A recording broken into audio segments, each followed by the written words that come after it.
What's up everyone, the Game 2K2 here once again, and today I continue my review of the Harry Potter franchise with the Goblet of Fire. After the critical success and the positive response from fans, the natural thought was that Alfonso Cuarón would return to direct the Goblet of Fire. That would surprisingly be false, as Cuarón would be replaced by Mike Newell. To add insult to injury, after scoring possibly the best score of the Harry Potter franchise with the score for The Prisoner of Azkaban, John Williams would also not return due to his involvement in Star Wars Episode 3. Instead, he would be replaced by Patrick Doyle. This would also mark the first installment of the series where J.K. Rowling would have no say in the development of the movie, having previously been involved heavily in the making of the first three films. Instead, for the rest of the series, she would leave it purely to the movie makers. The story centers around Harry's fourth year at Hogwarts, and now Harry is having a repeating nightmare about a graveyard and Voldemort. He goes to the Quidditch World Cup with the Weasley family and Hermione, only to have the whole festival ruined by old members of Voldemort's army known as Death Eaters. Things get even more interesting at Hogwarts. They have a new Defense Against the Dark Arts teacher named Aleister Moody, who is an ex-Auror for the Ministry of Magic. They also learn that an event known as the Triwizard Tournament will be held at Hogwarts, and 3 students ages 17 and above will be selected from 3 different schools to compete. However, Harry's luck takes a turn for the worse when his name is revealed in the Goblet of Fire and he is selected for the Triwizard Tournament. Harry then battles a dragon, swims in a lake full of monsters, and goes through a maze that is loaded with traps. As the story progresses, Harry is sent to the graveyard that has appeared in his nightmares, and he is used to bring back Voldemort and is forced to fight him. As far as the story is concerned, The Goblet of Fire, I can honestly say, is possibly more loyal to its book than the first 3 films were to their respective books. However, a new director means a different style of filming, and it shows. The first 2 films had Chris Columbus's more family-friendly type of environment, while the third film had Alfonso Cuarón's more gothic and more mature environment. Mike Newell's directing is kind of a combination of both, and that actually works quite well. I do like Newell's way of telling the story. He keeps the story very detailed and interesting, which is a huge plus. Granted, there are moments where the story does stall on a few occasions, but that's nothing new. I also love the new attitudes that the younger characters have since they're now teenagers.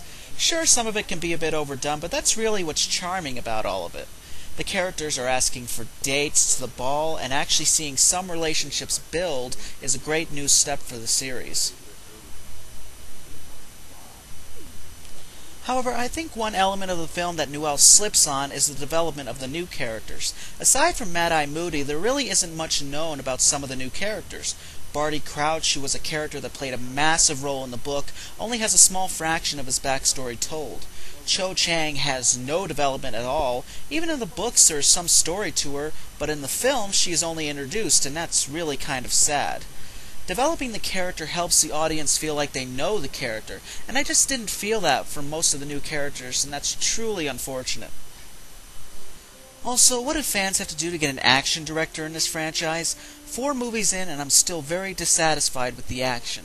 By default, this is the most action-packed film out of the 4, but that isn't really a huge hurdle to jump over.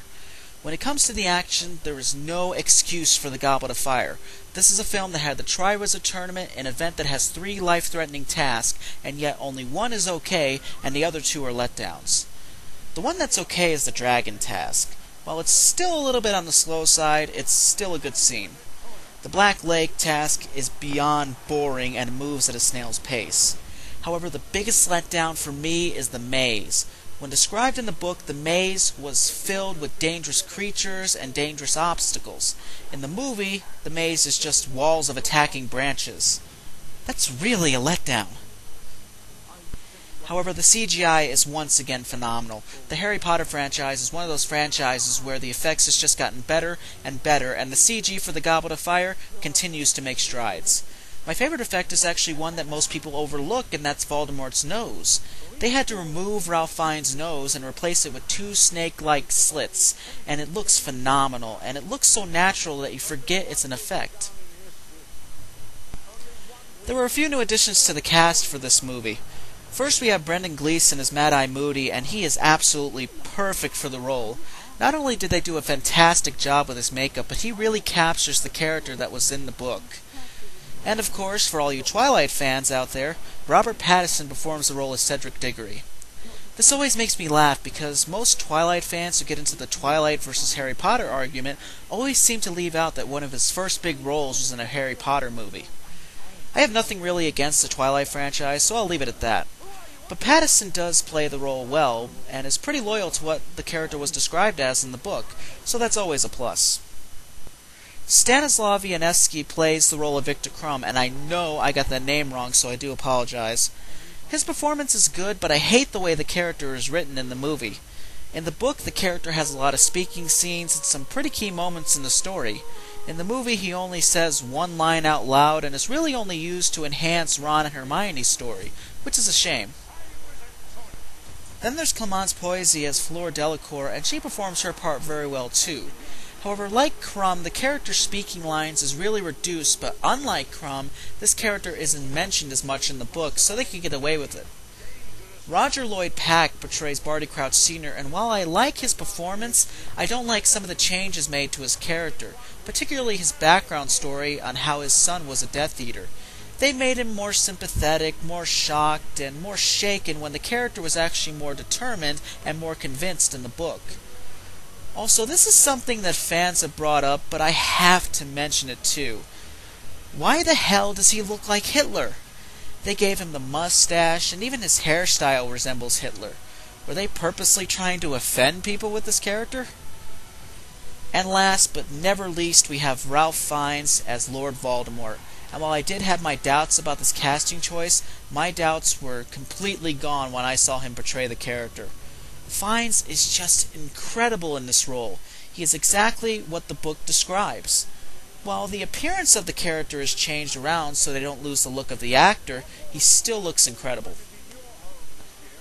All of the main cast returns, and all of the young actors are once again showing some really great acting improvements. I'm only going to bring up one tiny flaw, and that's with Michael Gambon as Dumbledore. While his acting is very, very good, I didn't really like the differences between his Dumbledore and the Dumbledore that was in the books.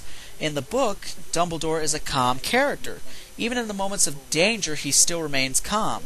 In this film, there is literally a scene where the character pushes Harry when questioning him about putting his name in the Goblet of Fire. Some have argued that the character was trying to scare Harry into telling the truth by acting angry. But it's still something that the character would never do in the book. But like I said before, this has nothing to do with Gambon's performance because his performance is very good. Overall, The Goblet of Fire is very loyal to the book, and while there still are the occasional flaws, fans should be very happy with this film. Well everyone, that's it for now. Thank you so much for listening, and tune in next time when I review the video game adaptation to The Goblet of Fire.